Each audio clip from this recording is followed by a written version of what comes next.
Assalamualaikum warahmatullahi wabarakatuh. Alhamdulillahilladzi qallaba al-quluba biyadihi wa nazara ila qulubi ibadihi birrahmah. Asyhadu an la ilaha illallah wa asyhadu anna Muhammadan abduhu wa rasuluh. Allahumma shalli wa sallim wa barik ala sayyidina Muhammad wa ala alihi wa ashabihi ajma'in. Amma ba'du. Buya Iswandi yang dimuliakan Allah, Buya Zaki mata Allah Fiyati, Bapak Ibu, para asatidz, para buya asatizah, semoga dalam ridha Allah SWT. Waktu kita gak panjang ya, cuma sampai jam 11. Lumayan lah. Sebelumnya supaya berkah, mari kita baca Al-Fatihah. Kita bacakan, kita semoga Allah buka kalbu ini dan Allah kirimkan untuk Allah SAW dan pengarang kitab ini dan silsilah guru kita. Nanti saya kirimkan silsilahnya ke Taufik insyaallah ya. Lahumul Fatihah. Ya.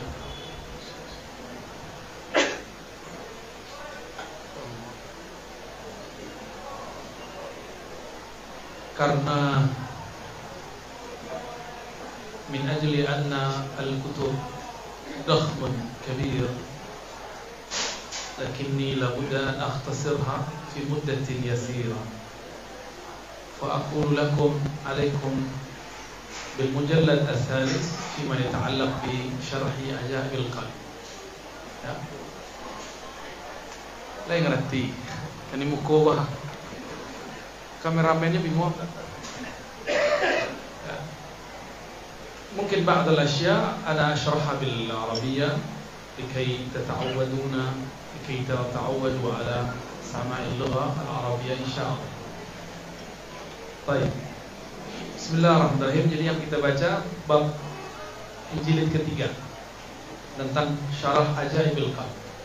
Yang bawa kitab silakan. Tapi sebelumnya kami sampaikan kitab ini dicetak oleh banyak orang. Ada yang cetaknya sopan, beradab, ada yang tidak beradab. Salah satu yang nggak beradab nih kitabnya. Nih, Darut Taqwa apa Darut Syaruf. Ya. Dulu kitab itu sengaja dikawinkan dengan satu kitab kecil yang taruh di bawah. Judulnya Hamlul Asfar. Ya. Atau Al-Mughni an Amlil Asfar fil Asfar fi takhrij ma fil Ihya' min al-akhbar. Imam ya Subki, kemudian Imam Subki itu punya murid namanya Al-Iraqi. Al-Iraqi itu menyimpulkan dan mengembangkan hasil kajian temuan gurunya bahwa di dalam Ihya betul ada hadis bermasalah. Pasti selalu isunya itu, benar nggak? Ya. An-nas yaquluna ala fil ihya ahadits mawdu'ah. Fahal hadha sahih? Na'am sahih, lakinnahu qalil. Jadi hadis-hadis Ihya, hadis Ihya itu ada sekitar aqrab ila 5,000. Jadi hampir 5,000-an. Belum lagi kalam-kalam sahabi, kalam-kalam tabi'in itu bisa sampai puluhan ribu. Dan Imam Abu Hamid Al-Ghazali kullama syaraha syai' bada'a bil Qur'an wa thanna bis sunnah wa thallasa bi kalamil a'immah min as-sahaba wa tabi'in. Kalau baca kitab Ghazali itu setiap kali memulai suatu bab selalu ada kalam Allah, kalam Nabi, lalu ada kalam sahabat tadi. Sangat salaf sekali. Tapi banyak hari ini anak kurang ajar, baru belajar kemarin sore, gelar pun baru cuma 1 dan 2, baca kitab Ghazali pun belum pernah khatam. Karena ada gurunya mengatakan di kitab Ghazali ada hadis palsu, lalu dia taklid kepada gurunya. Padahal dia sendiri tidak pernah meneliti hadis manakah yang dia sebut palsu. Oke, kita sebut palsu. Pengikut Imam Ghazali namanya Tajuddin As-Subki. Jaraknya sudah panjang. Beliau muhaddis, hafal Sahih Bukhari, Muslim dan lainnya. Beliau hafal Sahih Bukhari, Muslim, masih ikut Imam Ghazali.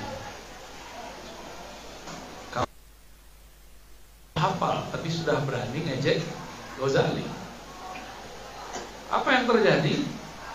Mereka mengatakan di Ihya itu ada dhaif, palsu. Tapi kalau ditantang, sebutkan mana yang palsu itu. Nanti dia katakan, imam ini berkata, bukan. Kalau Anda mau mengatakan di dalamnya hadis palsu, harus penelitian Anda sendiri. Jangan menumpang dengan penelitian orang lain. Baru satu level dengan Ghazali. Imam Ghazali itu di masa kecilnya belajar hadis. Lalu beliau sibuk dengan ilmu usul, dan di masa tuanya kembali belajar hadis. Wa mata wal Sahih Bukhari ala sadri. Beliau meninggal wafat, Sahih Bukhari ada di dadanya. Dahsyat gitu. Tapi dituduh kitabnya menyebutkan hadis palsu. Tadi kami mengatakan takriban sekitar 5.000-an hadis yang dinukil oleh Imam Syekh Said Mamduh menghitungnya 4.800-an. Guru Ustaz Zaki di Mesir ya. Ketemu Ustaz? Oh ya, tidak ketemu. Mungkin murid-murid beliau ya. Mungkin waktu di sana beliau sedang ada konflik karena beliau ini ahli hadis, akidahnya sama dengan Al-Azhar, tapi konflik dengan kawannya di Al-Azhar. Itu biasa. Buya-buya itu konflik itu biasa. Tapi di belakang saling mendoakan. Syekh Said Mamduh, tapi kalau saya hitungnya 5.000-an. Anggaplah 5.000, oke? Imam Subki mengatakan ada 300 hadis la aslalah. 300. Apa arti la aslalahu? Tidak ada sumbernya, berarti palsu. Paham? Oke. Kemudian diteliti oleh Al-Iraqi, jumlahnya sama.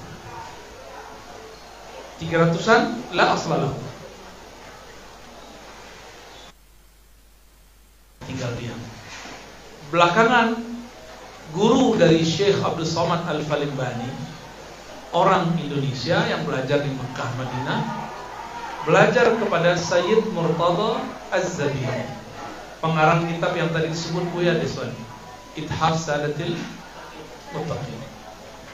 Beliau itu termasuk awakhiru man luqiba bil hafiz, orang terakhir yang dilakopkan gelar hafiz.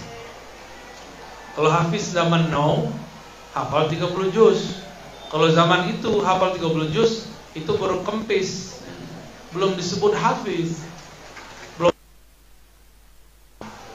belum layak dulu ya. Kalau zaman ini cukup hafiz Google. Lalu Sayyid Murtada Az-Zabidi teliti ulang 300 riwayat itu. Tersisa sekitar 100-an yang belum beliau temukan sumbernya. Tapi Sayyid Murtada Az-Zabidi mulai curiga, jangan-jangan Imam Al-Ghazali di abad ke-5 Hijriah menemukan atau membaca kitab hadis, yang kitab hadis itu hari ini sudah tidak ada. Canggih atau tidak? Di zaman belum ada Google, beliau membaca kitab hadis itu ratusan. Ada yang sudah khatam Sahih Bukhari, Bapak Ibu. Yang mau kritik Bukhari, yang mau kritik Ghazali, cukup khatam Bukhari cukup. Antum silakan mau kritik. Nanti kita bisa adu argumentasi. Ya. Imam Ghazali itu berkali-kali hafal dan beliau mengkhatamkan Sahih Bukhari. Jadi Imam Ghazali itu kata Imam Zahabi, Zahabi ini murid Ibnu Taimiyah, murid Imam Salafiyah. Apa kata Imam Zahabi? Seandainya Ghazali fokus dari dulu dengan ilmu hadis, la sabaquna, maka dia akan melewati semua imam ahli hadis di zaman kita. Imam Zahabi abad ke-7 dan 8, Imam Ghazali abad ke-4 dan 5. ya. Bab kelima lah, pas ya 400-an, wafat tahun 505. Yang ngomong siapa nih? Imam Az-Zahabi. Tapi beliau mengatakan di dalamnya ada hadis yang kami tidak temukan. Jadi Imam Zahabi pun tidak menemukan kitab yang dibaca oleh Imam Ghazali. Belakangan dikritisi lagi, diteliti kemudian oleh Syekh Yusuf Al-Qaradawi. Sering dengar ya? Yusuf Al-Qaradawi. Syekh Yusuf Al-Qaradawi, beliau walaupun ulama tapi tidak takhasus dalam hadis. Maka beliau menulis buku Ghazali antara pendukungnya dan pengkritiknya. Baina muayyidihi wa naqidihi. Kecil tapi Yusuf Al-Qaradawi berbicara, memuji dan mengkritisi. Ada yang dipujinya dan dikritisi. Tapi Yusuf Al-Qaradawi belum masuk ke jantung masalah. Maka belakangan ada ulama muda, mungkin seumuran saya juga, namanya Syekh Anas As-Sufrawi, tinggal di Aleppo, pernah hadir di Muktamar 2016 Manhum Ahlus Sunnah di Chechnya. Beliau meneliti ulang bersama teman-temannya. Itu penelitian mereka, kalau Ambo belum, nanti mau cerita ya. Itu penelitian mereka dulu. Dan mengejutkan, kata Anas Sufrawi, kami hanya tidak menemukan sumbernya sekitar 20-50 hadis. Jadi dari 5.000 20-50 hadis perkiraan. Jadi masih acak saat itu. Bagaimana dengan Ar-Razi? Kalau Amba meneliti hadis di Sahih di kitab Ihya Ulumuddin, tidak adalah Ghazali menukil satu hadis kecuali ada sumbernya dalam kitab. Karena Ghazali itu pakar mantik. Dalam ilmu mantik dilarang seseorang berbicara tanpa sandaran. Dan beliau sangat intens pemegang itu. Akhirnya ketemulah pola-pola family kitab. Apa saja yang dibaca oleh Ghazali saat beliau menulis kitab. Beliau menulis kitab Ihya, itu ada kutubut tis'ah. Sahih Bukhari, Sahih Muslim, Sunan Abu Daud, Sunan Tirmizi, Sunan Nasa'i, Sunan Ibnu Majah, Muwatta Darimi, Sunan Ahmad, Sunan Al-Baihaqi. 9 nih, tis'ah. Tapi yang pokok itu 6. Sampai Sunan Ibnu Majah, dan kami khatam alhamdulillah. Ya. Dan itu terstruktur, ngajinya 4 tahun. Terstruktur. Tapi ada kitab yang lain, ada Mustadrak, ada Mustakhraj, itu banyak. Di luar itu ada namanya Ajza Al-Hadisiyah, yang tadi itu disebut dengan Ummahatul Kutub, kitab hadis induk. Lalu ada yang disebut dengan Al-Ajza Al-Hadisiyah, kitab-kitab hadis tematik. Setelah kita polakan, ternyata kitab yang paling sering dirujuk oleh Imam Ghazali adalah karya Al-Hafiz Al-Musnid Al-Kabir, Al-Imam Ibnu Abid Dunya. Al-Imam Ibnu Abid Dunya. Beberapa risalah beliau tidak sampai ke tangan kita, tapi mu'zamuha wasala ila asril Ghazali, fattakhabaha wa wada'aha fi kitabnya. Dia ambil lalu dia masukkan ke kitabnya. Namun Ghazali itu bukan peneliti hadis seperti Imam Ibnul Jauzi. Jadi ada satu imam lagi, murid beliau sendiri, namanya Ibnul Jauzi. Ibnul Jauzi meneliti hadis tidak hanya menghafalkan sanad dan juga menghafalkan matan. Tidak hanya menghafalkan sanad dan matan, Imam Ibnul Jauzi pun meneliti siapa-siapa rawi di sana. Maka dibagilah oleh Imam Ibn Syubhah bahwa muhaddis itu dibagi. Ada muhaddis yang hanya menghafalkan matan, disebut thariqatul fuqaha. Thariqatnya para fuqaha. Kan kita kebanyakan kan thariqatul fuqaha, tahu hadis tidak tahu rawi, benar kan? Dan itu sudah menjadi tradisi lama, tidak usah disesali. Kalau kami baru sadar mazhab Syafi'i setelah mau khatam Kutubus Sittah. Setelah dilihat Sahih Bukhari itu lebih cenderung kepada usul mazhab Syafi'iyah, itu penelitian kami. Baru kemudian dengan sadar mengikuti mazhab Syafi'i. Dulu enggak, dulu kami anti mazhab, Bu ya. Sangat-sangat anti mazhab. Kalau dengar ada orang mengatakan ayo bermazhab, itu kami bully sehabis-habisnya. Tapi kironya awak bisa dibully dulu. Bully. Tapi bulinan kedua kok bully dari guru. Jadi guru ambo Syekh Muhammad Hasan itu mengatakan, "Lasta muqallidan? Kamu bukan muqallid ya? Bukan taklid ya?" "La ya sayyidi, ma at-taqlid mahdzur fil Islam." Taklid itu dilarang dalam Islam. Semangatnya bukan main. Baik, kata beliau ya. Di pelo aja duduknya. Saya tahu pelo duduk. Yani yajlis mutawakkiran thumma yas'al. تعرف صحيح البخاري؟ فأقول نعم. طيب من أين عرفت أن صحيح البخاري صحيح؟ فأقول كتاب مكتوب في غلافه صحيح فهو صحيح وصححه البخاري والتصحيح البخاري صحيح. Kan yang dua kali. Senyumlah beliau. Baik.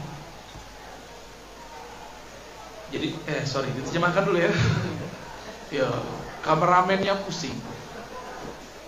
Jadi tuan guru kami, tuan guru Syekh Muhammad Hasan itu dulu sempat menghajar kami yang anti mazhab itu, anti taklid. Apa kata beliau? Kamu tidak taklid? Oh, tidak boleh dalam Islam taklid. Islam dinun hur, dinul aqli wal ra'yi. Betul lah, kayak lain anak. Apa kata beliau? Taib, kamu tahu Sahih Bukhari? Oh tahu Syekh, itu makanan sehari-hari. Kelainan. Apa kata beliau? Dari mana engkau tahu hadis Sahih Bukhari itu sahih? Aja kami tertulis di covernya Sahih Bukhari, maka pasti itu sahih. Tambah senyum lah beliau. Nah, kemudian apapun yang disahihkan Bukhari itu sahih, karena Bukhari itu imam sahih. Beliau senyum lalu mengatakan, tahukah engkau, saya pun masih taklid kepada Bukhari. Maksudnya apa Syekh? Ente kan imam, ente kan Syekh. Jawab beliau, itu satu hadis dalam Sahih Bukhari, saya tidak pernah menelitinya. Ma bahastuhu abadan. Lakin alladhi sahahu imamul a'immah al-imam al-hafiz Muhammad bin Ismail al-Bukhari. Tapi yang mensahihkannya adalah imam ahli hadis, imam hafiz, amir mu'minin fil hadis. Karena beliau yang mensahihkan, aku percaya bahwa itu sahih. Itu namanya kawan taklid. Tapi taklid ke Imam Bukhari. Jadi beliau meruntuhkan ambo dengan bukan mengatakan ente jahil, bukan. Beliau cuma mengatakan ana muqallid. Saya pun masih taklid. Jangankan mazhab Syafi'i, untuk meneliti sebuah hadis pun saya masih ikut Imam Al-Bukhari. Padahal beliau ahli hadis. Beliau hafal kitab Al-Muwatta. Dua kepala, kalau dewa di mana? Pak kira-kira runtuh tak ambo ketika itu. Ya benar berubah. Kepala itu bentuk dibantu. Habis kiranya digantinya dengan chip baru. Diganti oleh beliau dengan ilmu yang namanya ittiba wa taqlid. Jadi ada ittiba dan taklid. Maka kami punya ungkapannya dari Allah pasti. taklidnya orang Ahlus Sunnah yang bersanad itu adalah itibaknya orang awam yang baru hijrah. Ya. Buya-buya, kok tahu kitabnya, tahu dalilnya, tapi masih mengatakan taklid. Kawan-kawan kita baru hijrah 3 bulan lalu, tapi mengatakan apa? Tidak ada taklid dalam Islam. Ya, betul tak? Sayang sekali para ustadz energi sudah habis di sekolah. Berbagi energilah, Buya, ustadz, ustazah, sebar energi keluar sekolah. Jadi ustadz jangan ditolak kalau ada jadwal undangan keluar. Ya, tapi jangan meninggalkan pulau kewajiban di ma'had. Perdebatan kita di pesantren itu biasa, tapi di luar itu luar biasa. Di pesantren ngomong Sayyidina nggak Sayyidina itu biasa, tapi di luar itu luar biasa. Di pesantren yasinan tidak yasinan biasa, tapi di luar itu luar biasa. Di pesantren kunut tidak masalah, tapi di luar itu masalah. Kami berharap para asatiz, para guru mohon kembali cerdaskan umat. Ya, tolong kembali turun ke lapangan. Ya, jangan hanya di khayangan namanya madrasah dan ma'had. Makanya bu turun ke lapangan. Padahal kelaramu doktor seharusnya di mana? Di kampus. Gengsi loh Bapak Ibu, model koko. Gengsi serius. Kamu dibicarakan oleh kawan-kawan di kampus. Ar-Razi itu apa yang receh pun dicari. Nah, siapa yang cari receh? Masa cuma ngurus-ngurusin. Kalau semua orang seperti mereka, lalu kawan-kawan yang sedang minat belajar agama tapi tidak santri, dicuri oleh iblis berjubah Nabi. Paham maksudnya? Banyak ini iblis berjubah Nabi. Iblis itu selalu ngomong, ana khairu minhu, kita lebih baik. Ya? Selalu menyalahkan orang. Bahkan iblis itu menyalahkan Allah. Dalam riwayat-riwayat Israiliyat yang sahih, iblis itu mengatakan, ya Allah, aku ini kan ciptaan Engkau. Aku tidak menyembah Adam, itu kan Engkau juga yang menghendaki. Kurang aja nak? Karena kurang ajurin. Betul nak? Sudah salah menyalahkan Allah. Hah? Betul, sahih. Kitab Al-Minhaj kayak Imam Syahrastani. Betul itu. Diambil dari riwayat Israiliyat yang sahih. Itu terjadi. Jadi iblis itu suka menyalahkan, bahkan Allah pun disalahkan. Maka awal kata beliau, awal pertama kali salah menyalahkan kedurhakaan itu dilakukan oleh iblis kepada Allah Subhanahu wa taala. Akhirnya banyak setan-setan berjubah Nabi. Isi pengajiannya salah menyalahkan. Ya. Nah, kita tidak akan melakukan itu. Pendek kata, ya. Al-Imam Abu Hamid Al-Ghazali kana muhaddisan ala tariqatil fuqaha, bukan muhaddis ala tariqatil huffaz. Bisa bedain? Jadi dulu yang disebut hafiz, huffaz itu hafal sanad, hafal matan, terus mengerti persoalan di matannya dan di sanadnya. Itu disebut al-hafiz al-mujtahid. Tapi kalau cuma hafal sanad dan matan cukup hafiz. Jika hanya hafal matan, biasanya seorang faqih. Ahli hadis pun belajar ke ahli fikih untuk memahami suatu matan. Namun ahli fikih zaman itu bertanya ke ahli hadis. Itulah kalam Imam Ghazali, bidha'ati fil hadis muzjah. Dalam kitab Qanunut Ta'wil beliau mengatakan bidha'ati fil hadis muzjah. Apa artinya? Bidha'ati, ya, kemampuanku, perbendaraanku untuk meneliti hadis. Hadis yang dimaksud beliau ilmu mengenai mensahihkan dan mendhaifkan. Muzjah, sangat minim. Karena beliau baru tobat, umurnya sudah tua. Untuk meneliti kembali hadis, umur sudah tidak sanggup. Dulu meneliti hadis tidak cukup di perpus, tidak bisa pakai Google, pakai aplikasi. Dulu harus datang ke pindah negeri, pindah ustadz, pindah syekh. Yang dibayangkan kayak kawan-kawan kini tuh yang sok-sok ahli hadas tuh, ya. Membayangkan meneliti hadis cukup dengan pakai aplikasi. Nggak begitu. Imam-imam terdahulu harus duduk bertahun-tahun bersama seorang syekh baru mengerti hadis sahih atau tidak sahih. Nah, kita tinggalkan blok sahih mensahihkan. Maksud kami, kalau mencari kitab Yalmuddin, cari yang ada ta'liq di bawahnya Al-Mughni an Hamlil Asfar, bukan yang lain. Karena beberapa yang lain itu kurang aja.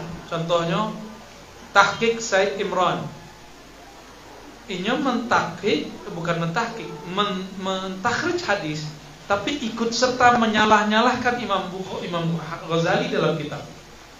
Dalam bab tawakkul, bab as-sima, as-sama, dan beberapa bab dia menghina Imam Ghazali. Jadi ini kemudian kaya karena menjual kitab Ghazali, tapi dia menghina Ghazali di kitab itu. Itu di bagian ininya, ya, hamisnya. Jadi kini itu baca kitab pun harus hati-hati cetakannya. Kita nggak usah sebut cetakannya cetakan apa, tapi nama mukharrijnya siapa? Said Imran, ya. Kita berani begitu karena dia berani dengan imam kita. Dikatakan Imam Ghazali itu zindiq. Yang mengatakan begini cuma zindiq. Nah, berarti kan sama dengan mengatakan Ghazali zindiq. Cuma karena masalah dia tidak paham apa yang dimaksud oleh Imam Ghazali. Baik, kita bacalah kitab supaya berkah, ya. Bismillahirrahmanirrahim. Alhamdulillahilladzi tatahayyar duna idraki jalalihil qulubu wal khawatiru. Pembukaannya lah habis kaji itu, ya. Segala puji milik Allah yang tatahayyar, akan bertambah heran duna idraki jalalih, tanpa mengetahui jalalnya Allah, keperkasaannya Allah. Siapa? Mana fa'ilnya? Fa'il dari tatahayyar al-qulub. Jadi fa'il di belakang. Al-qulub wal khawatir. Jadi beliau mengatakan qalbu itu akan selalu merasa heran kepada Allah Subhanahu wa ta'ala, dan khawatir, dan bersitan-bersitan di dalam qalbu. Wa tudhishu fi mabadi'i isyraqi anwaril ahdas wan nawazir. Bahkan akan merasa heran pemikiran dan pandangan jika mendapatkan inti-inti dasar-dasar dari nurnya Allah yang terpancar. Al-muttali' ala khafiyatis sarair. Dialah Allah yang menilik ke dalam sirnya manusia. Al-alim bimaknunatid dhamair, yang maha tahu apapun yang tergores tersimpan di dalam jiwa. Al-mustaghni fi tadbiri mamlakatihi 'anil musyawir wal muwazir, yang tidak memerlukan saat mengurusi alam semesta, yaitu kerajaannya, tidak membutuhkan orang yang tepat yang bermusyawarah, dan muwazir, wazir-wazir. Apa arti wazir? Menteri-menteri. Jadi Allah itu punya malaikat, bukan Allah butuh malaikat. Malaikatlah yang butuh Allah Subhanahu wa ta'ala. Malaikat itu ingin khidmah kepada Allah, kira-kira begitu. Allah gak butuh. Muqallibil qulubi ghaffaridz dzunub sattaril uyub mufarrijil qulub. Dialah Allah yang membolak-balik hati, yang menutupi semua dosa, semua aib, dan melepaskan semua masalah. Mufarrijil qulub. Wassalatu ala sayyidil mursalin. Salawat semoga tercurah kepada sayyidnya para mursalin. Wa jami'i syamliddin, dan semua perangkat-perangkat agama. Wa qati' dabiril mulhidin, memutus orang-orang yang ingkar kepada Allah. Wa alil thayyibin at-tahirin wa sallim katsira. Ada enggak wasahbi di situ? Wasahbi itu nanti maksudnya di jami' syamliddin, ya. Wa ala alihi, dan semoga tercurah salawat kepada keluarganya yang suci. Wasallim tazkira yang kathira.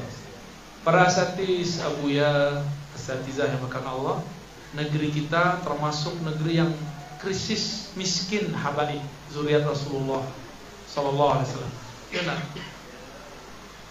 Kiamat itu akan terjadi kalau tidak ada dua pewaris, satu pewaris nasab, kedua pewaris ilmu.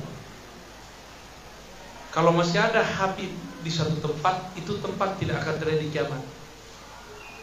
Atau kalau masih ada orang alim di suatu tempat, tempat itu tidak akan kiamat. Karena mereka dua pewaris, satu pewaris nasab, yang kedua pewaris ilmu. Semoga nanti gelombang-gelombang habaib ada muncul ke negeri kita. Amin ya rabbal alamin. Mereka buat majlis, ya. Majlis negeri kita jadi sejuk karena sholawat kepada Rasulullah sallallahu alaihi wasallam. Amma ba'du asalnya amma ba'dahu. Fa syaraful insani wa fadilatuhu allati faqa biha jumlatan min asnafil khalq bi isti'dadihi li ma'rifati Allah subhanahu wa ta'ala. Nah, coba perhatikan.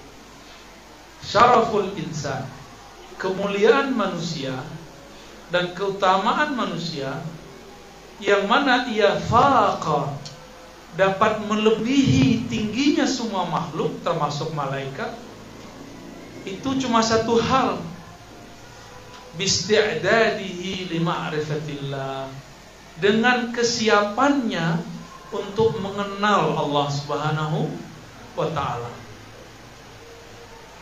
Maka di antara kita ini siapakah yang paling Allah muliakan di sisinya? Itu qalbu yang paling kenal Allah Subhanahu wa ta'ala. Ada orang yang kenal hukumnya Allah, bagus. Ada yang kenal akidah mengenai Allah, bagus. Ada yang kenal bagaimana cara berkoneksi dengan Allah, itu lebih sempurna. Ya. Mereka lah orang-orang yang membersamai, ya, nur Allah Subhanahu wa ta'ala. Lalu apa kata beliau? Allati hiya fid dunya jamaluhu wa kamaluhu wa fakhruhu wa fil akhirati iddatuhu wa dakhruhu. Jadi di dunia ini siapakah yang disebut keindahan kesempurnaan Allah? Itu orang-orang yang mendapatkan ma'rifatullah. Jadi jamalnya Allah di bumi, di langit, di sorga, itu ma'rifatullah. Maka jamilnya siapa? Man arafallah. Jadi kalau ingin memandang indahnya Allah, pandanglah kepada orang yang mengenal Allah. Bukan hanya hafal dalil. Hafal dalil belum tentu mengerti dalil. Kalau hafal dalil, sekarang tidak perlu susah-susah. Cukup cari Google aplikasi, bisa cari dalil. Tapi kalau mengerti dalil, tidak mudah. Ya, semoga kita, para guru, para asatiz, para dosen, masyayikh, Allah arahkan untuk membimbing umat supaya umat mengerti dalil, bukan hanya sekedar paham dalil. Amin. Jadi di dunia kamal, jamal dan fakhr, apa artinya itu? Sempurnaan, keindahan dan fakhr. Apa arti fakhr? Kebanggaannya Allah itu adalah ma'rifatullah. Ma'rifatullah itu di mana tempatnya? Bukan di kitab. Walaupun di kitab ini ada tulisan, kitab ini tidak dipandang Allah. Yang dipandang orang yang baca kitab dan faham isi kitab. Itu yang dipandang. Ini kan cuma kertas. Kebetulan ada perbendaharaan sendiri. Coba Rizky Antum bisa baca kitab ini gak?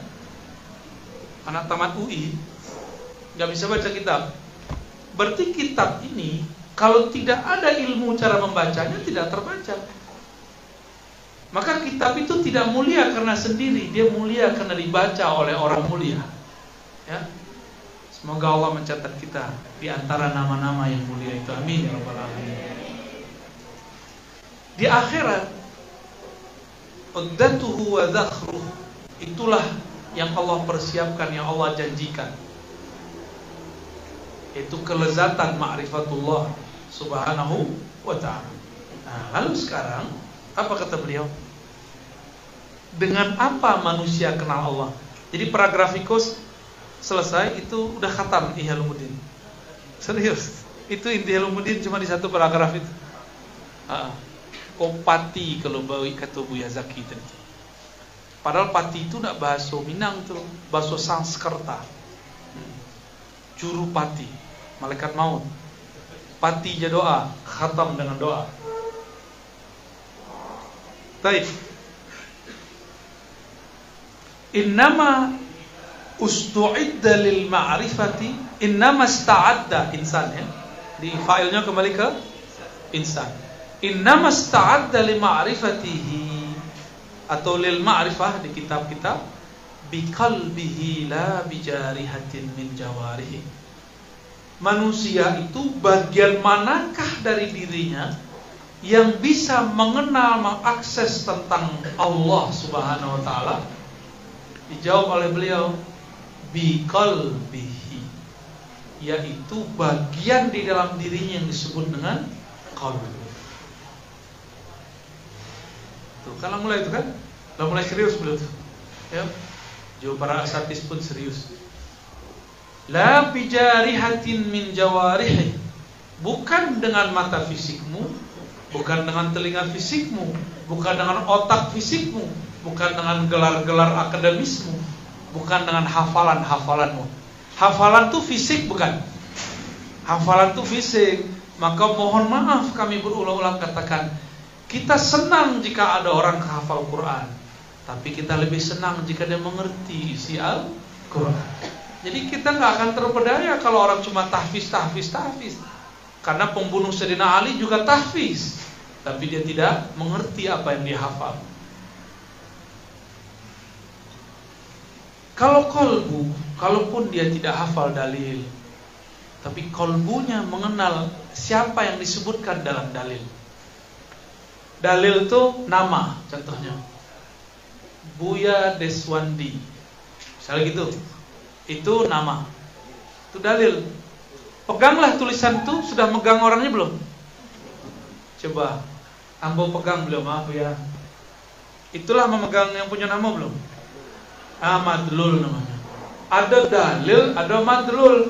Dalil dihafal, madlul dikenal.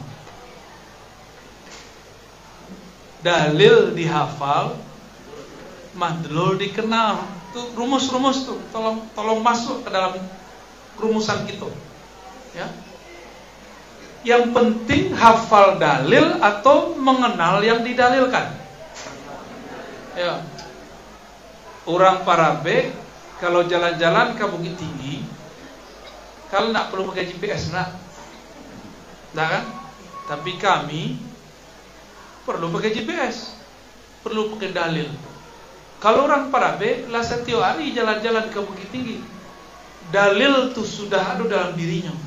Si madlulnya sudah kenal, walaupun dia tidak tahu, tidak kenal dengan mbak Google, mbak GPS. Belok kiri, 100 meter lagi, belok kanan. Nggak perlunya tuh, ya. Bahkan ketika ada orang bawa alat canggih, jalan, ada orang Parabe, orang Bukit Tinggi, jalan di Bukit Tinggi lebih cepat sampai yang tidak pakai alat canggih. Itulah orang yang kenal madlul. Pilih, hanya kenal dalil atau juga kenal madlul. Kini ilmu yang sedang dikembang oleh banyak orang itu ilmu dalil. Makanya pertanyaannya, mana dalilnya? Ya, betul nggak? Maka nanti Buya harus ada khataman kitab-kitab hadis di situ. Lalu ada bahsul masail diniyah. Kalau di NU kan bahsul masail, kita tambahan addi itu boleh kan? Nanti modelnya bukan model NU. Modelnya nanti dalil kaul ulama menjelaskan dalil. Kalau di bahsul masail NU, kitab baru dalil. Nah, itu mengkerucutnya beda. Sebab untuk Minangkabau modelnya dalil dulu, baru penjelasan ulama. Kalau kalangan pesantren, kota-kota santri di Jawa, itu mereka menganggap kitab-kitab itu kan penjelasan terhadap dalil. Jadi dia dalil juga. Cuma orang awam dalil itu cuma Alkitab dan Sunnah. Ya sudah, kita ikutin nanti model-modelnya ya. Jadi kita harus ngalah para asatis. Kalau ada orang debat, nggak usah engku khatam nggak ujurumnya, nggak begitu cara debat. Itu namanya membuli. Boleh sesekali kalau udah kepepet, ya. Ya. Kalau ada orang kemudian menghantam kitab kita, tinggal baca kitab. Oke, ya sudah kamu baca aja kitabnya. Kasih. Pasti kabur. Ya, tidak kabar aja, pasti lewat tuh. Cuma kini zamannya bukan begitu. Zamannya mana dalilnya? Itu kan kitab ulama. Saya butuh dalil. Padahal Sahih Bukhari itu kitab ulama ayo. Al-Quran itu diriwayatkan ulama bukan? Maka mushaf itu produk ulama, Quran itu dari Allah, mushaf dari ulama, itu beda tuh. Maka beda mushaf, beda warna, beda susunan, tanda mushaf bukan dari Allah. Tapi Qurannya dari dua hal yang berbeda. Mushaf itu peradaban, tapi Quran adalah kalam Allah Subhanahu Ta'ala. Quran zaman sahabat beda nggak dengan Quran zaman kini? Mushafnya, tapi Qurannya sama. Lanjut. Kaidah berikut, fal qalbu huwal alimu billah. Itu kaidah. Qalbu itu dialah yang mengenal Allah. Dialah yang alim kepada Allah. Jadi yang alim itu bukan orang gelar doktor, bukan orang hafiz Quran, bukan yang hafal ulfiyah, enggak. Al-alim billah itu qalbu. Jadi al-alim billah itu qalbu bisa mengenal Allah sampai tataran apa? Nama, perbuatan dan sifatnya. Ya. Apa yang bisa dikenal sama qalbu? Nama, perbuatan dan sifat Allah. Sampai di situ. Zat Allah qalbu tidak bisa. Ya. Jadi tidak usah kemudian dibayang-bayangkan Allah tuh. Dek kawan kecenya tidak boleh membayangkan Allah. Tapi Allah dibayangkan ada di atas aras. Terbayang tak? Cukup katakan istawa, tidak usah dimaknai. Dan katakan hanya Allah yang tahu maknanya. Itulah akidah Ahlussunnah yang diajarkan Nabi sallallahu alaihi wasallam. Jadi akidah kami tidak mentakwil, Bapak Ibu. Walaupun kami tidak melarang takwil.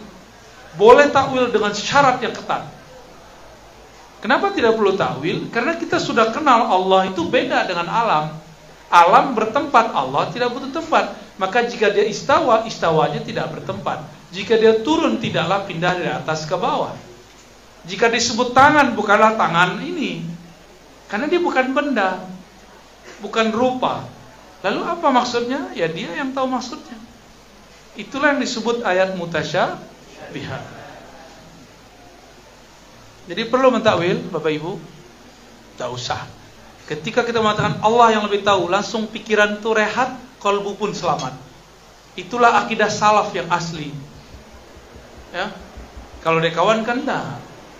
Ya, Allah benar-benar di atas. Ya. Turun, betul-betul turun dari atas ke bawah. Terbayangkan enggak? Pasti terbayangkan nanti, membayang-bayangkan sesuatu dalam pikiran. Cukup katakan nuzul, turun, tapi tidak usah bayangkan. Kan susah itu. Ya. Baik. Wa huwal mutaqarrib ila Allah. Jadi yang mendekat ke Allah itu kepala yang sering sujud atau qalbu yang merasakan sujud? Qalbu. Al-amil lillah, yang beramal karena Allah. Jadi yang beramal itu bukan jasad sebenarnya, tapi qalbu. Karena masih ada hukum jasadiah, maka qalbu harus mengekspresikan bagaimana cara dia hormat. Kecuali tubuh sudah tidak ada, maka tidak perlu lagi sujud dengan kepala, cukup sujud dengan qalbu. Ambo misalnya hormat ke beliau, secara hukum qalbu cukup, tidak usah pakai salam-salaman. Tapi secara hukum jasadiah bertemu ya salaman. Hukum apa? Jasadiah, hukum zahir. Secara batin tidak usah. Kawan tuh kadang-kadangnya kebatinan, tidak usah salam-salaman. Ya, kadangnya anti kebatinan, antinya ilmu tasawuf. wa wasa'i ilallah. Jadi ketika ada di Quran, apa ayat di Quran? Surat Zariyat, fafirru ilallah, awak lari itu, maka berlarilah engkau kepada Allah. Bagaimanakah caranya berlari kepada Allah? Allah apakah di Ka'bah yang sudah pergi ke Mekah? Buya sebut Allah di Mekah, Buya. Tahu ya? Kok Buya? Tukul bulai. Tuh gagah. Lah lolos Buya dari dulu nak. Ada yang ketemu Allah enggak? Secara fisik? Enggak, ketemu cuma Ka'bah. Ya ketemu karena Allah bukan fisik. Baik. Maka yang disebut larilah engkau kepada Allah, maksudnya larilah engkau dengan kolbumu kepada yang membolak-balik kolbumu. Gitu.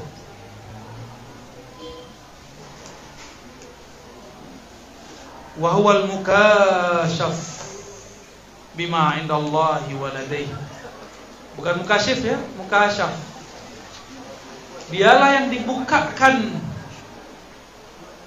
apa-apa yang di sisi Allah, bukan mukasyif. Mukasyaf ya. Kolbu itulah yang disingkapkan oleh Allah, bernama kasyaf.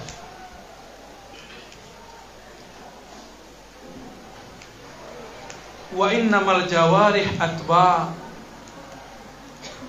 wa khuddam ya. Wa khadamun wa alat. Kolbu itulah imamnya, pengikutnya bernama jawarih, anggota tubuh. Anggota tubuh itu alat, pengikut dan pelayan. Tubuh kok butuh makan enggak? Butuh minum? Makan minum itu hanya untuk membuat si kolbu sanggup melayani. Makan dan minum itu hanyalah fasilitas untuk tubuh untuk melayani kolbu.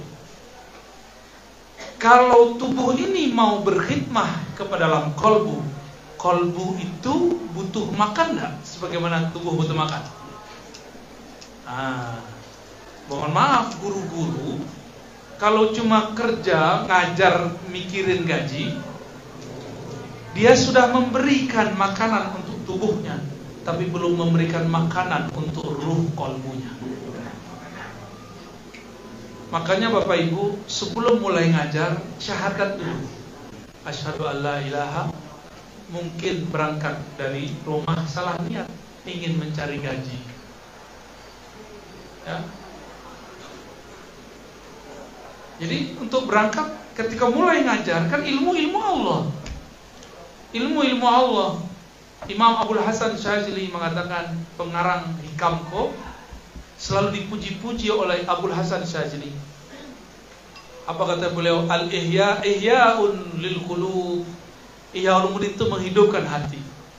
Abul Hasan mengatakan, dan kami sering mengulang itu, abghadul ibad ilallah, makhluk yang paling dimurkai, dibenci oleh Allah, walaupun zahirnya soleh. Man ya'mal amal al-akhirah, siapa yang beramal amal akhirat. Bapak Ibu, ngajar kitab agama kok bagian dari akhirat bukan? Kita niatkan untuk akhirat bukan? Tapi sayang, kitab-kitab akhirat, bacaan-bacaan untuk kebahagiaan akhirat diniatkan cuma untuk makan 3 kali sehari, 30 hari, 12 bulan.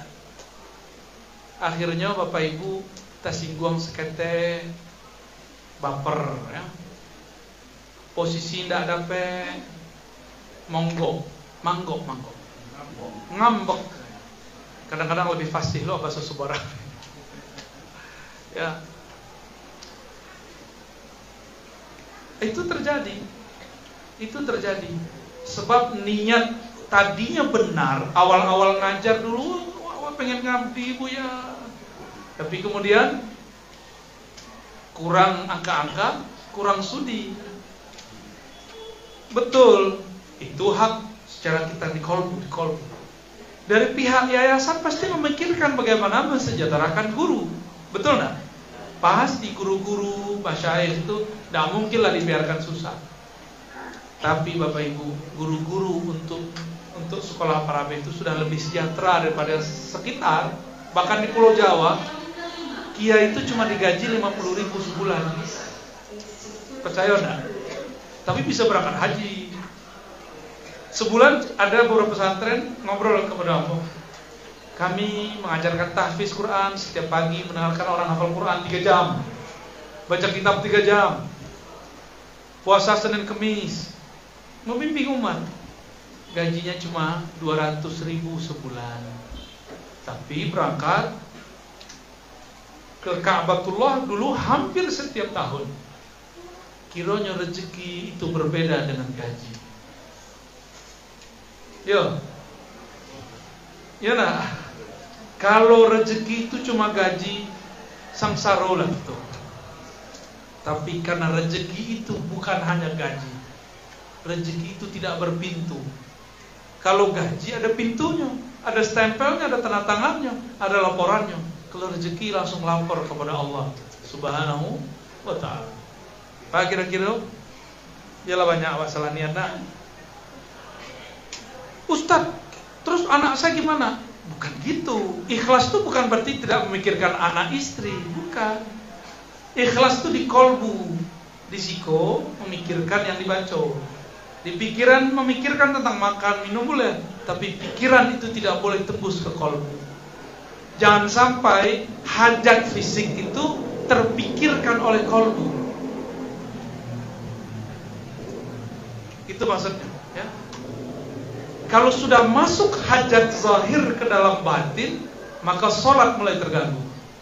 Walaupun kiai ustaz hafal kitab,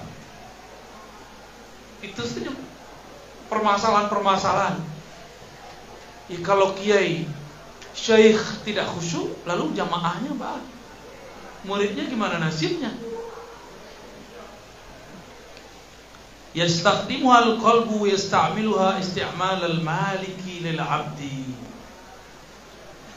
Qalbu itu memanfaatkan, memberdayakan anggota tubuh ini untuk digunakan sebagaimana Tuhan mempekerjakan budak-budaknya.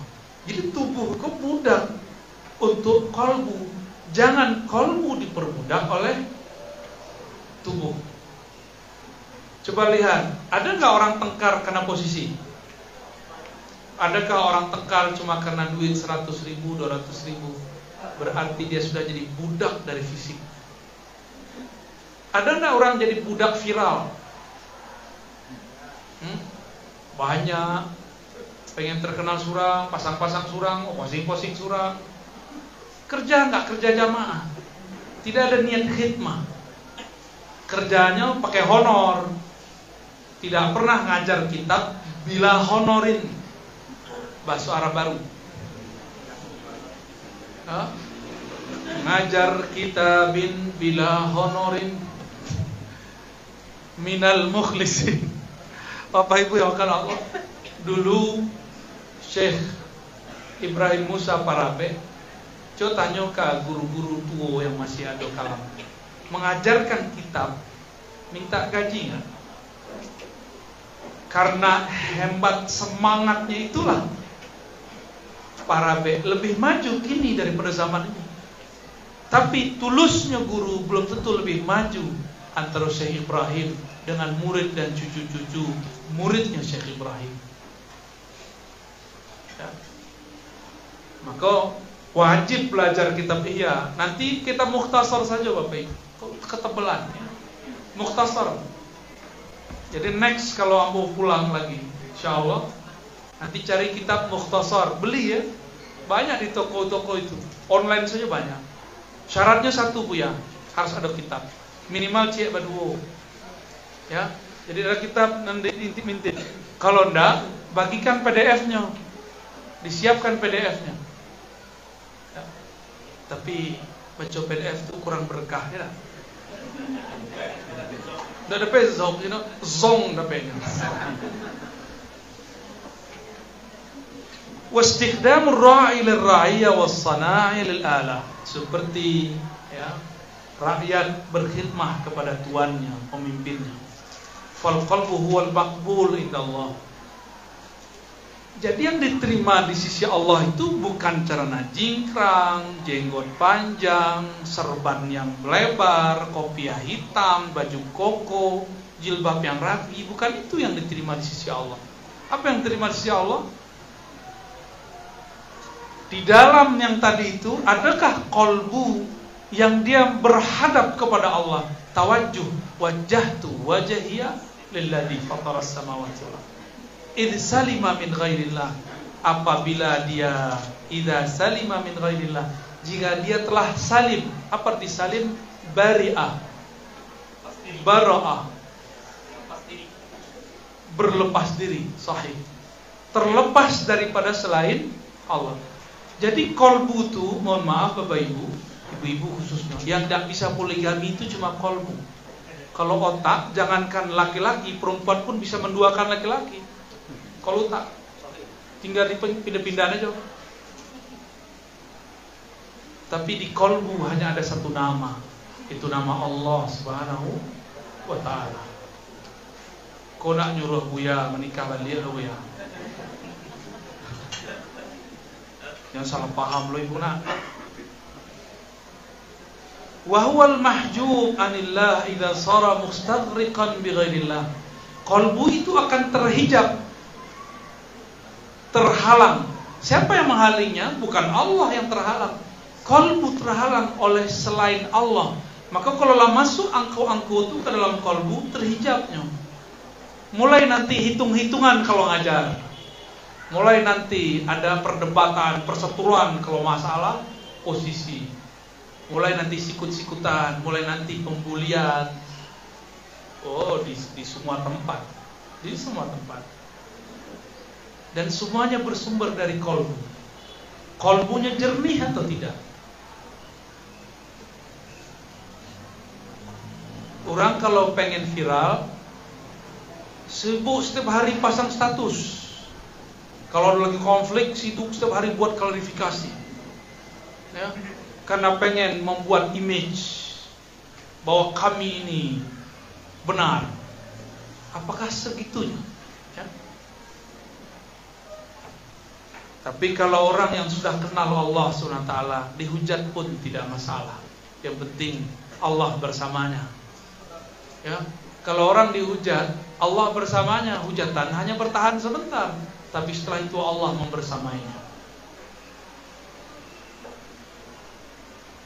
Wa huwal mutalabu wal mukhatabu wal mu'atabu alladhi yas'adu bil qurbi min Allah fayaflah idza zakka. Qalbu itulah yang dituntut ketika Allah beramar dalam Quran. Di Quran ada kalam, ya ayyuhalladzina amanu dzkurullaha dzikran katsira.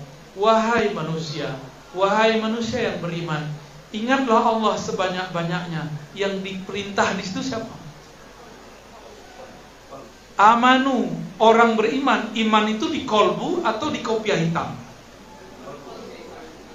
Atau di serban? Adakah jaminan serban yang tebal, kopiah hitam yang bagus lebih kuat daripada yang tak pakai kopiah? Ada tak? Tak ada. Cuma kita punya tradisi, guru-guru kita kalau ngajar kita pakai kopiah. Maka kita pakai kopiah bukan karena iman, tapi karena adab berguru. Bisa beda-bedain ya. Ada satu hal yang belum amalkan. Guru kami yang ngajarkan hikam itu pakai serban, tapi isyaratnya belum turun. Kamu pakai serban gitu. Dan guru pun belum memerintahkan, maka kami pun belum pakai serban. Mungkin kalau pakai serban, para baik kabur duluan. Halo aliran orang tua. Lebih serban sesekali. Wah bagus tuh. Event-event tertentu pakai serban. Ya, pakai serban. Kalau perlu dijadikan event-event besar, ya. Sebab serban itu pakaiannya para malaikat dan para nabi. Syekh Wahbah Zuhaili menyimpulkan dalam kitab beliau ya, tentang Nabi Muhammad SAW. Kata beliau, itu guru kami. Kami pernah didatangi beliau dan kami pernah mengikuti beliau, walaupun sekali dua kali. Karena Nabi SAW idza kharaja minal bait, Nabi kalau keluar dari rumah muta'ammima, selalu menggunakan imamah. Itu Nabi. Ya. Sebenarnya intinya menutup kepala. Ya. Jadi nanti kita pertahankan itu. Cuma ambo punya alasan cek lain. Guru hadis kami Syekh Badi Said Al-Laham mengajar hadis tidak pakai serban, tidak pakai kopiah. So beliau kalau pakai kopiah langsung garuk-garuk. Tidak bentuk orang alimnya lagi. Kalau garuk-garuk betul aja. Maka beliau jarang pakai kopiah. Cari di YouTube namanya Syekh Badi Said Al-Laham. Masih hidup. Ya, beliau udah penuh belum dengan uban.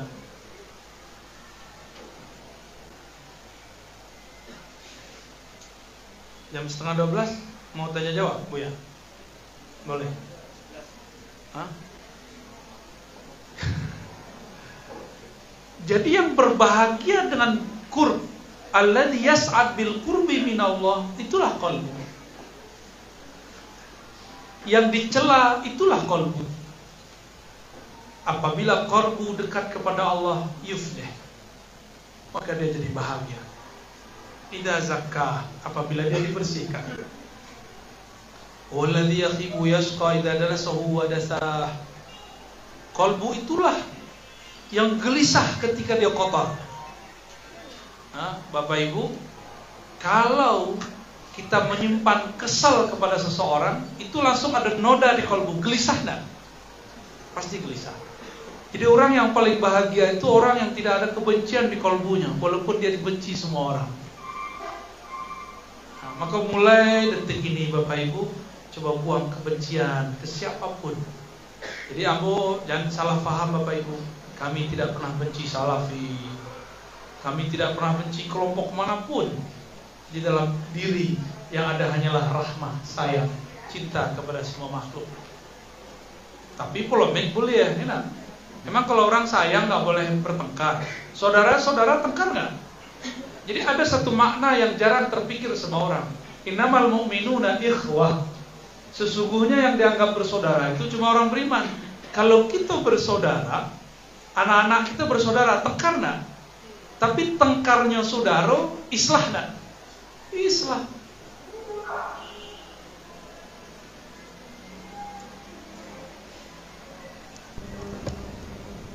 Tengkarnya bersaudara, pasti ujungnya baik-baikan.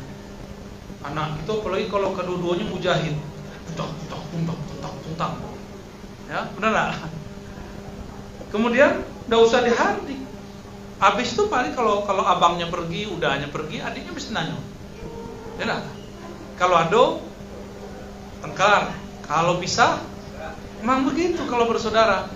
Ambo bertanya, guru-guru bersaudara bukan? Madrasah dengan madrasah saudara bukan? Kalau selek-selek skete biasa, yang penting masobo belia. Ya, islah. Cuma ada orang ketika dia bertengkar tidak boleh duduk bersamanya. Duduk bersama ahli bid'ah itu bid'ah. Itu bilangnya ke islah. Ya kan? Oh, kami tidak benci Anda. Kami kasihan kepada Anda pelaku bid'ah. Tapi duduk bersama ahli bid'ah terlarang dalam agama. Padahal kalam tentang larangan duduk ahli bid'ah di dalam teks itu bukan beda faham bab fikih, tapi itu beda antara Mu'tazilah dan Ahlussunnah. Yang berkalam itu Imam Ahmad bin Hanbal, la tujalisu ahlal bid'ah, ay al-qadariyah. Janganlah duduk bersama ahli bid'ah, yaitu orang yang tidak percaya takdir. Bukan yang beda yasinan, tidak yasinan, salawat dan salawatan, sayyidina dan sayyidinaan. Gagal faham. Makanya gak bisa iktilaf dengan mereka, jadi susah. Tapi cukuplah mereka begitu. Kami harap guru-guru para asatidz yang datang saat ini adalah saudara yang disebut di dalam Al-Quran itu. Kalaupun kemudian tengkar, ya salaman selesai. Itu keajaiban salaman. Dalam salaman itu Bapak Ibu ada getaran. Kalau orang kini nyebutnya getaran elektromagnetik. Kalau kita gak butuh istilah begituan. Kalau kita menyebutkan getaran hub, getaran cinta. Ada orang bertengkar, pasnya salaman hilang ketengkaran. Ada preman baru tobat di jemaah tabligh, ambo mengisi di masjid itu, diminta oleh jemaah tabligh. Salah fahamlah kawan, ditaskilnya Buya. Padahal adab jemaah tabligh tidak boleh mendakwahi Buya. Apalagi Buyanya ngajar kitab di pesantren. Kami diceramahi di kawan tuh. Oh aja pakai bahasa Arab. Berangnya angka kadang-kadang sok alim. Lah, yang alim siapa? Yang sok siapa? Tangannya sudah mengepal. Ketika tangannya mengepal sama salami, alah tuh bang, selesai. Malahnya mundur. Tangan yang tadi keras melembut. Malu sendiri. Itu terjadi. Apa kata kami? Mohon maaf bang, lagi jos. Ya kita maklumilah ya. Wa huwa alladhi yakhib wa yashqa idza dadasahu wa dasah wa huwa al-muti'u bil haqiqah lillah. Kalbu itulah yang disebut taat pada hakikatnya. Maka jangan sibuk dengan penampilan zahir. Zahir itu cukup tutup aurat sesuai dengan model yang ada, pakai. Perbedaan pakaian itu tidak akan mempengaruhi isi kalbu. Coba sebayang Buya pakai serban Jokopiah putih. Rasul sama atau beda? Tambah khusyuk atau tambah khusut? Nah, pakai serban merasa diperhatikan orang nggak? Oh belum, jangan pakai serban. Kalau sholat cukup pas event. Sholat itu kita hanya merasa dipandang Allah dengan pakaian yang dibawa. Baru itu pakaiannya sah dipakai. Nah, coba lihat tuh ilmunya. Dan ilmunya hanya di kalbu. Oh, masih panjang. Kita loncat ke baris ketiga. Wa idza arafa nafsahu faqad arafa rabbahu. Jika dia mengenal dirinya yang kalbu, di kalbunya ada penyakit atau tidak, di kalbunya ada noda atau tidak, barulah dia kenal kepada Allah yang membolak-balik kalbu. Ya. Maka apabila manusia jahil tidak mengenal qalbu, manusia tidak mengenal yang membolak-balik qalbu. Wa idza jahila nafsu faqad jahila rabbah, wa man jahila qalbah faqad bighairihi ajhal. Kalau sudah tidak kenal Allah, tidak kenal diri, bagaimana mungkin dia mengenal selain dirinya? Maka banyaklah orang sudah jadi tokoh ulama di luar sana, tapi qalbunya buta. Ada orang-orang jahat di sampingnya yang merusak akidah dan ideologinya tidak sadar, karena kalbunya sudah dia tidak kenali. Ya. Akhirnya kelompok-kelompok itu kemudian jadi masalah di tengah masyarakat. Nah, kira-kira itu Bapak Ibu, inti dari kalam tadi ada di man arafa nafs. Nah, kemudian ada kalam dua baris setelah itu, fa innallaha yaqulu bainal mar'i wa qalbi. Allah itu menghail, memberikan hijab antara seseorang dan kalbunya. Coba rasakan, kalau besobok tukang pengemis di jalan, ada nggak yang berbisik, beri, kasih, itu kalbu tuh. Tapi si mar'i mengatakan, simpan, beko miskin engkau, simpan, orang tuh pembohong tuh, ya. Di rumahnya pitinya lah banyak. Rumahnya sudah bagus, mungkin bagusan rumah dia daripada rumah kamu gitu. Itu mar. Sedangkan kalbu tak beri, kasih. Wa hailulatuh bi ayyamna'u an musyahadati. Hail tadi, hailulahnya, pembatasnya itu adalah engkau terhalang menyaksikannya, mendengarkan bisik-bisikannya, mendengarkan ilham-ilham darinya, ya, tidak menatap si namanya. Jadi Bapak Ibu yang mulakan Allah, kalbu itu dihijab, tapi hijabnya dekat. Apa kata Allah? Kata Rasulullah, kalbu manusia baina isba'ain min asabi'ir rahman. Jadi kalau mau kenal Allah, tinggal kenali kalbu, langsung kenal yang bolak-balik kalbu. Itu yang disebut arif billah. Jadi mau kenal Allah nggak usah ke gunung, Ayo kita hiking ke gunung muhasabah di atas bukit. Tidak perlu. Silakan kalau hobi hiking sebutkan saja, ayo kita hobi hiking gitu. Gak usah dipoles-poles lah, di-Islami-Islamikan. Memandang alam lalu memandang di situ ada kekuasaan Allah itu sudah Islami. Tidak usah pakai muhasabah. Ya,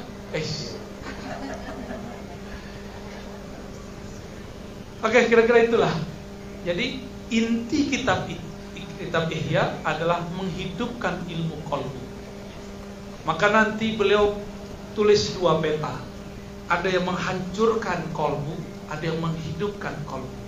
Yang menghancurkan qalbu sama dengan yang menghancurkan badan, penyakit. Kepala ada penyakit, badan ada penyakit, maka qalbu pun ada penyakitnya. Penyakit itu kalau datang ke dokter pertanyaannya apa? Nan makan buya, apa nan makan ustazah, ya kan? Jadi si dokter mendiagnosa, mencari penyebab.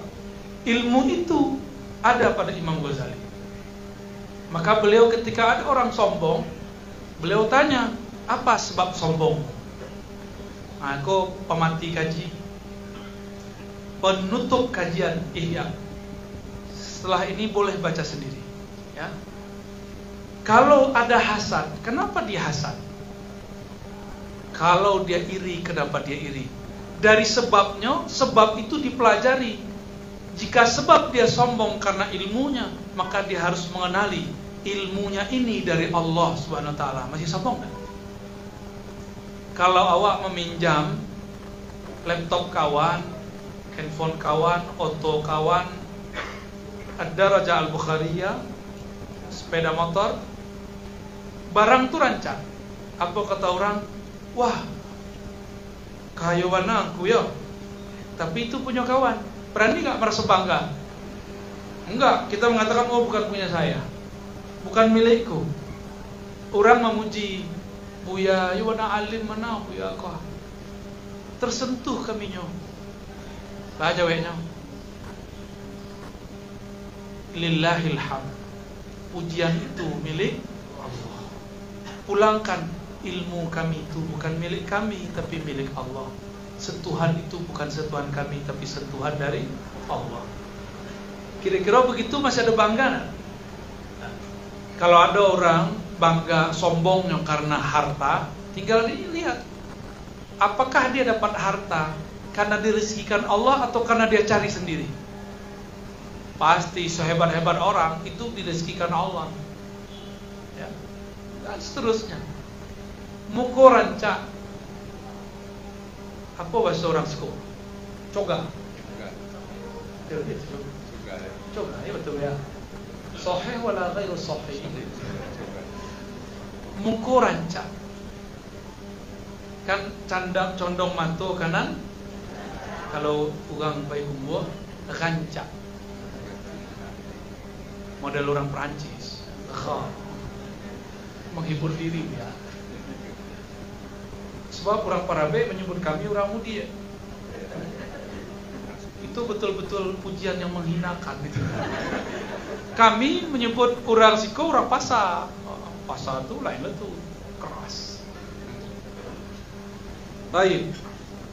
Jadi kalau kita punya wajah rancak, misalnya bawa wajah-wajah rancak lah, dipuji semua orang ini, coga Buya yo, rancak mana, cantik mana ustazah yo, solehah,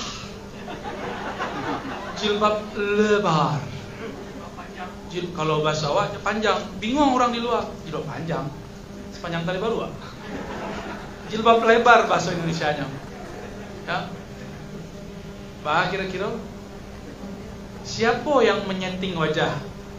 Awak punya anak? Ustazah, ustaz punya anak kan sebagian besar. Kalau yang belum minta kepada Allah, kawin dulu.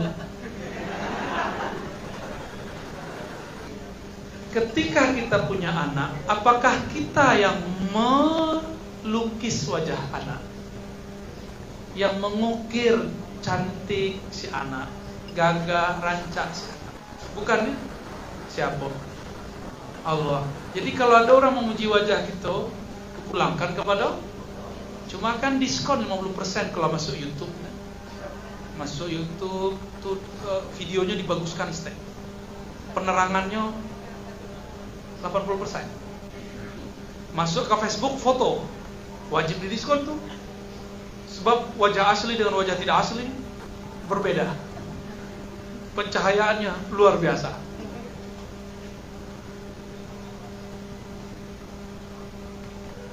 Nabi Isa diwahyukan oleh Allah, sampaikan kepada umat. Nanti orang kalau wafat mati, Allah bertanya, wahai manusia, engkau sibuk merapikan wajah fisikmu, yang mana wajah itu dapat menatap manusia, dan manusia menatapmu. Kapankah engkau merapikan wajah kolbumu, yang mana engkau bisa menatapku dengannya, dan aku menatap engkau kepadanya. Oh malu luang, menangis orang di dalam barzakh. Jadi kalau telinga kita diperdengarkan kepada Allah, itu banyak yang menjerit, tapi tidak sedikit yang menangis. Bahkan dia seorang yang beriman. Jadi orang beriman pun nanti nangis dalam kubur. Sibuk memedaki wajah, tapi kurang memedaki kolbu. Itulah inti Imam Ghazali. Ya. Bedak bisa nggak dipakai lalu? Harus dibersihkan. Sama.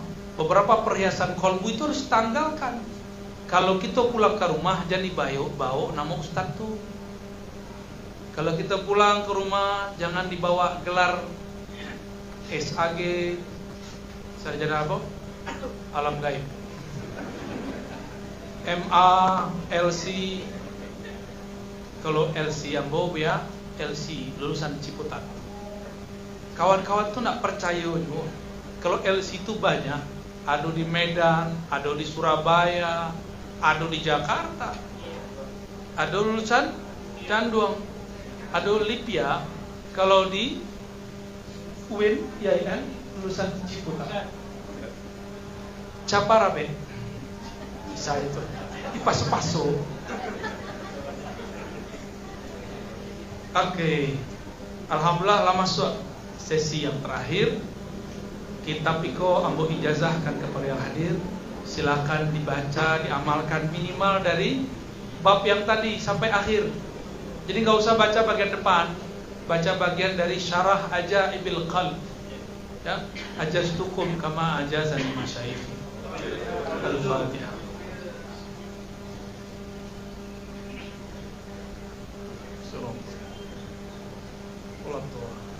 Ya, silakan kalau ada yang mau disampaikan. Ya. Ustaz, bikin satu bisa. Ya, kalau satu bisa. Ya.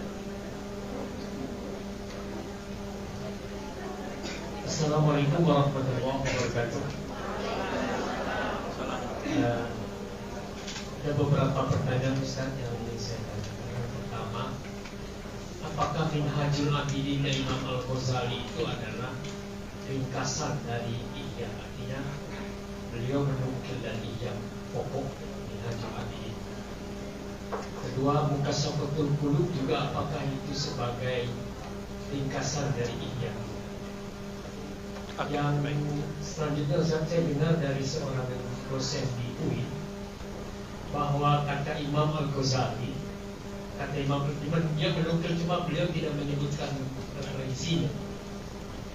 Kata beliau, Imam Al-Ghazali itu tidaklah menuliskan sebuah hadis di dalam kitab Ihya kecuali beliau tanya langsung kepada Nabi.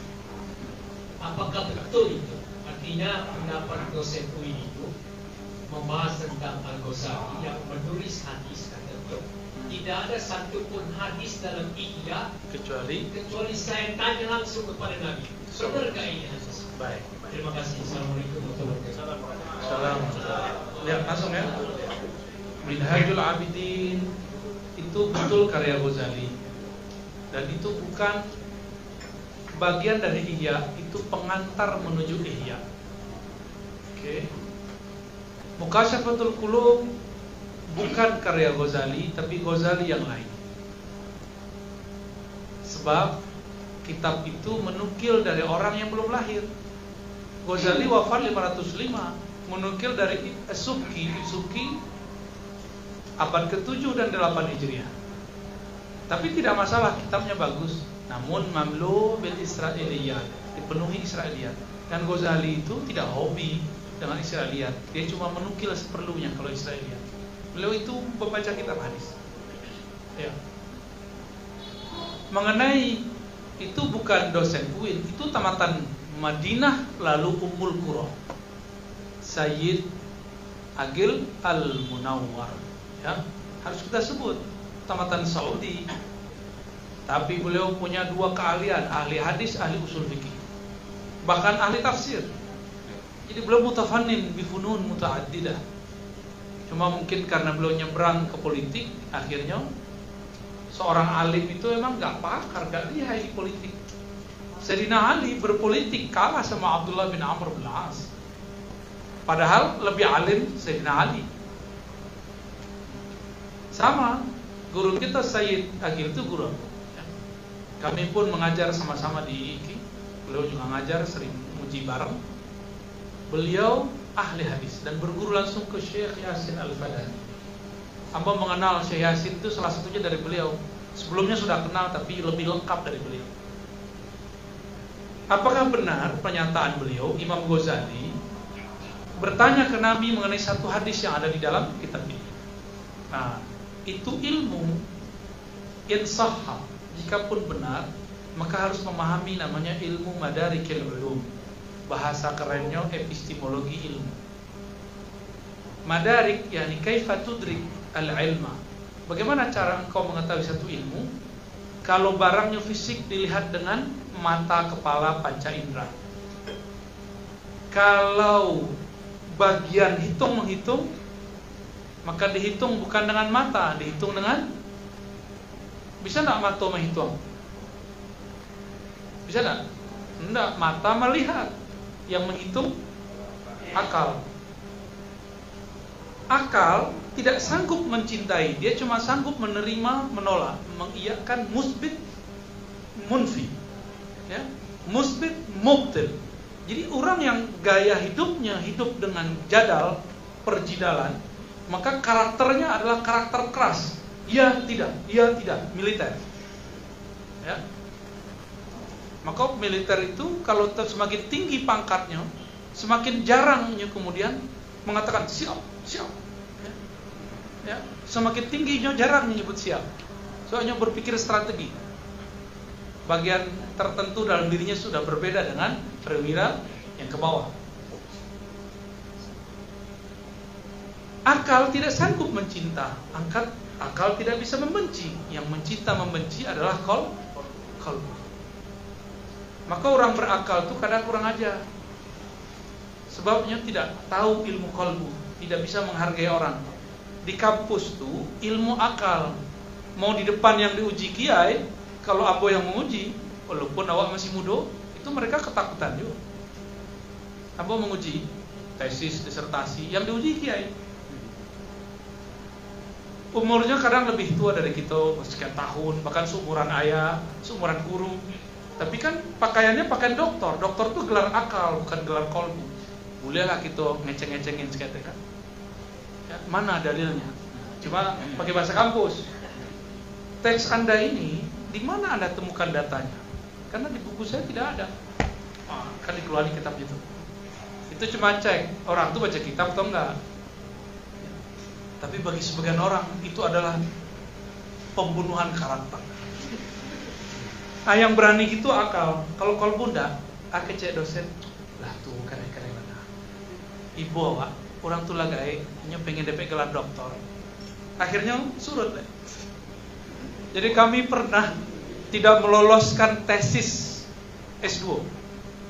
Dan itu pertama kalinya di kampus IIKI. Tapi kawanku sudah tasyakuran sebelum sidang. Di kampung sudah bergelar MA. Tapi plagiatnya 2 bab. Bukan cuma 2 halaman, 2 bab. Itu cuma copy paste. Kira-kira. Tidak kami loloskan. Tapi kemudian dia berjanji, saya siapkan Ustaz. Tapi tolong izinkan kami wisuda Ustaz. Sehari sebelum wisuda, hamba tanda tangan. Bil qalbi. Jadi turunkan dari kepala ke kalbu. Bapak Ibu lebih paham lah. Ada murid yang kita harus tanggapi dengan akal. Karena kita tugasnya menaikkan akalnya. Jangan bil qalbu sadonya. Bonga lah murid itu sering. Allah tuh nabahannya bonga dong. Nah ya salah kelas, seharusnya 5 jadi 6 kan. Gitu Ustaz ya. Qalbu ada ruh. Ghazali itu sudah sampai di ujungnya qalbu, di awalnya ruh. Kalau sudah masuk ke alam ruh, maka tidak dibatasi oleh dinding, tidak dibatasi oleh kematian. Orang mati itu kan tubuhnya yang mati, ruhnya tidak mati. Qalbunya Ghazali bisa berkoneksi dengan qalbu Nabi. Ruhnya Imam Ghazali bisa berkoneksi dengan ruh Nabi, tapi badan sudah tidak. Karena badan Nabi sudah disimpan oleh Allah. Ya. Jadi epistemologi Bu ya. Contoh, ambo bisa nelfon Buya kan? Tapi ambo udah punya nomor Buya, nggak bisa. Dan cari nomornya dulu, isi pulsa dulu. Nomor ada, HP ada, tapi HP mati, tidak pernah becas. Pernah mengambil ilmu zikir kepada ulama, tapi tidak pernah diisi. Lain diisi, ada baterainya, tapi tidak ada pulsanya. Kalau nggak ada pulsa, ya udah ngemis sedikit lah, minta wifi ya. Supaya bisa menelpon lewat WA, Torikot alwe WhatsApp ya. Untuk mengkoneksi, Buya, betulkah itu hadis? Gitu. Itu sunnatullah, ayat-ayat Allah. Kalau di zaman dulu itu tidak mungkin terjadi, kini terjadi. Kenapa? Telepon kolbu tidak bisa. Bisa. Awalnya mau dikabari, kita daurah Al-Hamidiyah, Al-Husul Al-Hamidiyah. Gue pikir-pikir, mangal orang tuh ngaji kitab tuh. Kan kitab tuh lah mau biar kaji lah. Kitab yang belum dikaji lah. Dalam hati tasawuf lah. Dalam hati bawa kalamnya Bu ya. Ya, kiranya Bu ya mengabari kepada Pak Firdaus ya. Ada flyer baru Bu ya, bahasa Mokah. Kalau orang baik umum nyebutnya bahasa Mokah, bahasa Arab. Tulisannya Ihya Ulu. Wah girang kami langsung. Oh bagus. Alhamdulillah. Kadang-kadang pesambongnya, kadang wak telepon tapi tidak hidup. Nah, itu seringnya tuh. Sering terjadi. Kolbu murid itu tidak hidup, kolbu kawan itu tidak hidup, kolbu mungkin ikhwan di luar sana tidak hidup. Kita kirim doanya, tak bisa menanggapi, tapi tahu hasilnya saja. Alhamdulillah. Al-arwah junudun mujannada. Ruh itu berbaris-baris walaupun terpisah oleh pulau. Ini bisa ngobrol satu sama lain. Yang penting kenal dulu ruh. Kalau model itu mungkin tidak Ghazali bertanya ke Nabi? Mungkin. Tapi secara ruh. Kalam yang tadi tidak berlaku secara ilmu hadis, itu berlaku di ilmu tasawuf. Kitab iko, kitab hadis atau kitab tasawuf, maka berlaku. Tapi di ilmu hadis tidak sah. Walaupun 1000 kali orang bermimpi, man arafa nafsahu faqad arafahu, itu kalam Nabi, tetap secara ilmu hadis bukan kalam Nabi. Ilmu hadis itu saklek. Maka orang kalau cuma belajar sunnah lewat ilmu hadis, saklek. Harus belajar fikih, harus belajar tasawuf, lebih enak. Lah, santri satu ya. Mungkin satu lagi.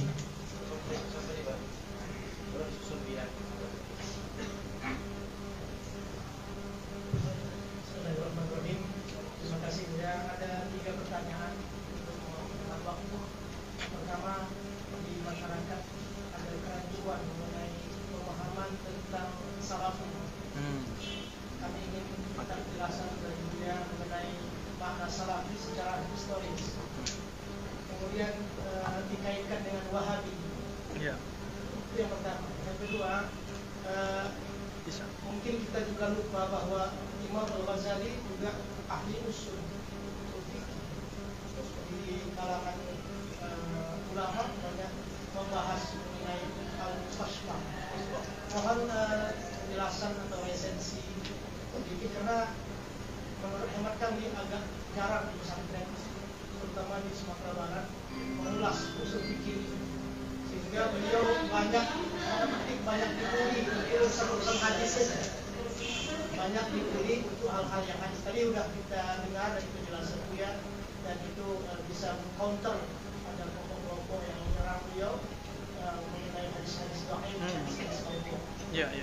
Kemudian yang ketiga, Buya, dulu waktu kita sekolah baik di pesantren, sering kita disuguhkan, disuguhi gambar tentang wajah Imam Al-Ghazali. Mukanya bulat, rambutnya botak, agak panjang ke belakang. Mudah-mudahan Buya bisa memberikan gambaran secara sama beliau seperti apa wajah. Terima kasih. Assalamualaikum warahmatullahi wabarakatuh. Dulu nggak ada foto kan? Imam Ghazali nggak ada selfie tuh. Yang pertama Salafi dan Wahabi. Dulu nama kelompok ini adalah Wahabi, dinisbatkan ke Muhammad bin Abdul Wahab. Kok tidak disebut Muhammadiyah? Banyak kelompok aliran tidak disebut dengan namanya, tapi nama ayahnya atau kakeknya. Jadi kawan tuh berang. Nama kami kelompok Muhammadiyah sebab imam kami Muhammad bin Abdul Wahab. Anda salah, Anda tidak mengerti namanya. Apa jawabannya? Gampang. Imam Syafi'i namanya siapa? Muhammad bin Idris. Syafi'i itu njitnya. Terus kok disebut Syafi'i? Sebab nama Muhammad dan Idris sudah banyak. Nanti disebut Thariqat Muhammadiyah, Thariqat Idrisiyah. Nah, itu rahasia tuh. Kenapa nggak disebut Idrisiyah? Belakangan jadi sebuah thariqat. Waktu di Mesir ketemu, ya banyak. Alhamdulillah kami dapat ijazah, 2 ijazah thariqat Idrisiyah. Ya, 1 ijazah tabarruk, 1 ijazah talqin zikir. Zikirnya sederhana. La ilaha illallah 4 kali, 3 kali habis sholat dengan bacaan yang khusus. Selesai. Ya, thariqat sahlah namanya. Imam Ghazali beliau menulis kitab Al-Mustasfa, ya. Kita belum selesai ya. Pindah, pengen cepet selesai. Historis dulu. Muhammad bin Abdul Wahab basicnya adalah Hanbali, tapi secara pribadi dia membaca karya-karya Ibnu Taimiyah tanpa talaki. Namun untuk kitab hadis beliau talaki kepada seorang sufi ahli hadis di Madinah asal India, namanya Muhammad Hayat As-Sindi. Muhammad Hayat As-Sindi itu mursyid tarekat Naqsyabandiyah. Jadi Muhammad Abdul Wahab pernah berinteraksi dengan mursyid, maka beliau tidak akan pernah mensyirikkan tarekat manapun. Beliau hanya mengkritisi amal-amalan. Lalu terjadilah kebangkitan Wahabi 3 kali, muncul kalah oleh Turki Utsmani, muncul kalah, yang terakhir menang. Maka bangkitlah negara Al-Suud generasi ketiga. Nama Wahabi berdarah-darah akhirnya diganti dengan nama Salafi, gitu. Kira-kira begitu. Ya. Namun beberapa ulama kita berusaha untuk husnuzan. Wahabiyah adalah aliran dakwah, kira-kira gitu. Oke? Jadi itu historisnya, bahwa nama Wahabi itu berdarah-darah, tertulis dalam sejarah umat Islam, tertulis dalam sejarah Barat.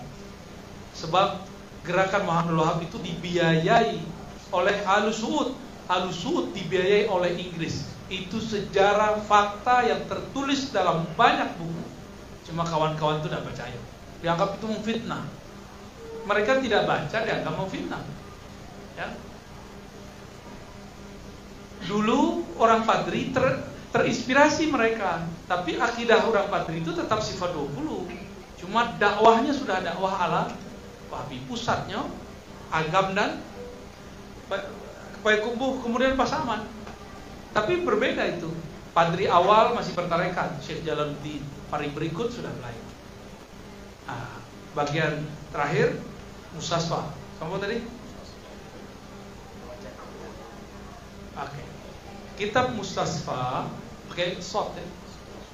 Mustasfa itu kitab level S2, S3. Maka yang pantas mengkaji itu adalah sekelas ustadz di pesantren. Dan itu halakahnya khusus halakah ustadz. Kalau mau nanti kita buat daurahnya, daurah kitab Mustasfa. Cuma mereka tamat kitab tabak. Nanti ada teknik membacanya. Nah, maka Bapak Ibu, silakan mulai dihidupkan kitab Ihya Ulumuddin, kitab Mustasfa, kitab-kitab yang lain. Hamba mensupport dari jauh, ya. Nanti kita buat pula kajian-kajian di YouTube yang bisa mensupport, jadi Bapak Ibu bisa cek di sana. Apakah benar wajah Ghazali seperti itu? Insya Allah benar.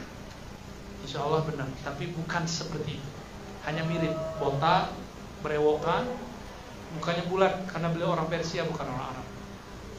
Ya, kironya lah jam soleh. Apa kira-kira? Aceh jadilah.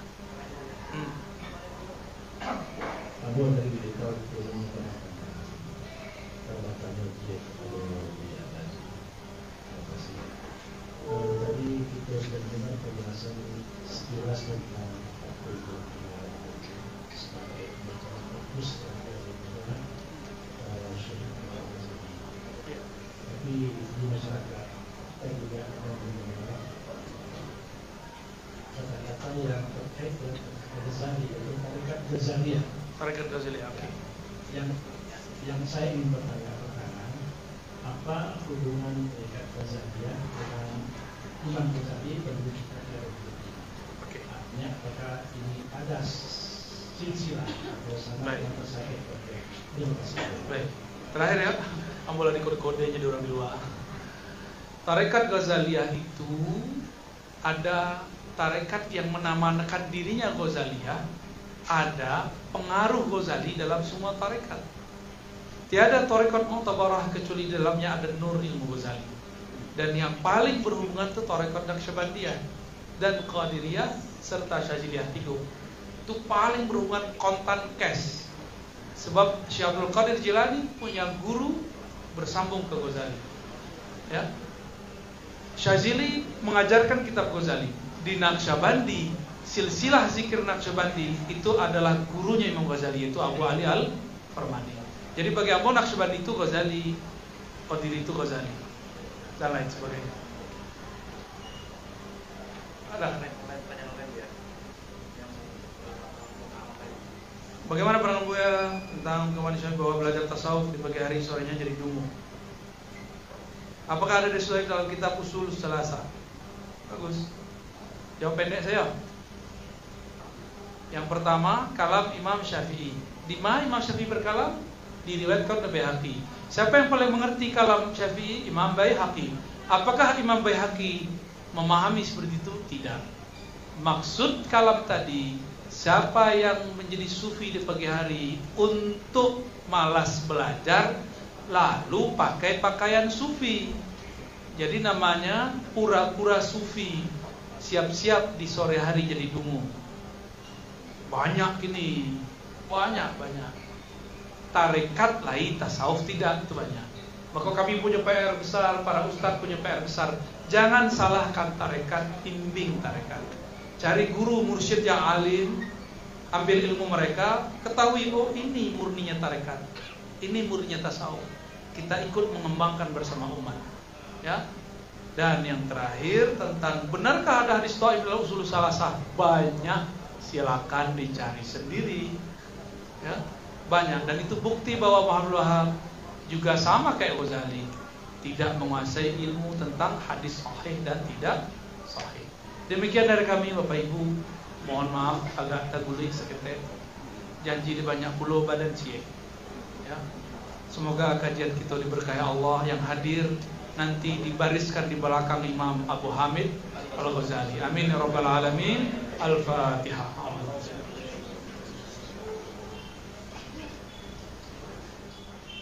Wassalamualaikum warahmatullahi wabarakatuh. Assalamualaikum.